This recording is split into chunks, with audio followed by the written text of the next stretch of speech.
आखिर टेलीपैथी है क्या? हमने शक्तिमान में गंगाधर को टेलीपैथी करते देखा था और अपने बचपन के सीरियल विकराल और घबराल में भी विकराल को टेलीपैथी करते हुए देखा था। वहीं बात करें महाभारत की, तो महाभारत में भी संजय ने कहीं कम करामातें नहीं दिखाई थी। और चलिए जानते हैं कि क्या है टेलीपैथी।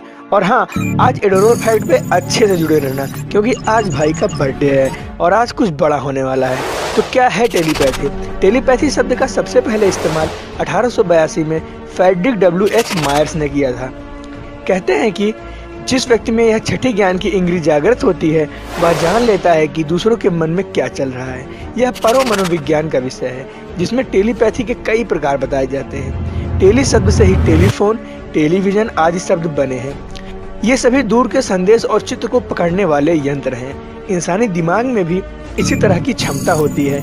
कोई व्यक्ति जब किसी मन की बात जान ले या दूर रही घटना को पकड़कर उसका वर्णन कर दे, तो उसे पारंद्रिय ज्ञान से संपन्न व्यक्ति कहा जाता है। महाभारत काल में, जैसा मैंने पहले ही बताया, संजय के पास यह क्षमता थी। उन्होंने दूर चल रहे युद्ध का वर्णन धृतराष्ट्र को कह सुनाया था। टेलीपैथी विकसित करने के मूल रूप से 3 तरीके हैं, पर उससे पहले मैं आपको टेलीपैथी के बारे में कुछ और थोड़ी सी जानकारी और देना चाहूँगा। टेलीपैथी बगैर किसी उपकरण की मदद से लोगों की मन की बात जान लेने की कला है, और इसीलिए इसको हिंदी में दूरानुभूति भी कहते हैं। अब टेलीपैथी होती कैसी है? टेलीपैथी करने के मूल रूप से 3 तरीके अब तक जान में आए हैं। पहला, ध्यान लगा के, दूसरा योग करके, और तीसरा आधुनिक तकनीक यानी टेक्नोलॉजी की मदद से। ध्यान लगाकर कैसे की जाती है टेलीपैथी? लगातार ध्यान करते रहने से मन स्थिर होने लगता है। मन के स्थिर और शांति होने के समीभाव आने लगता है। यह संवेदनशील अवस्था टेलीपैथी के लिए जरूरी होती है।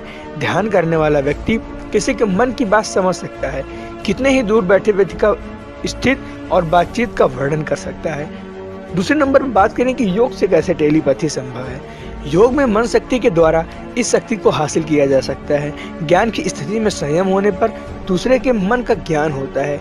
यदि मन शांत है तो दूसरे के मन का हाल जानने की शक्ति हासिल हो जाएगी। योग में ही त्राटक विधा, प्राण विधा के माध्यम से आप यह विद्या सीख सकते हैं। आधुनिक तरीके के अनुसार ध्यान से देखने और सुनने की क्षमता बढ़ाएंगे तो सामने वाले के मन की आवाज भी सुनाई देगी।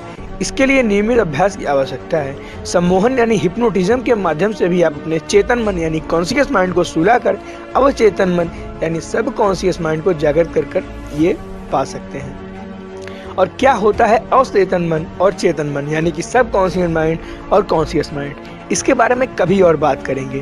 तो मैं हूँ रजत, और ये जरूर बताना कि ये वीडियो कैसा लगा।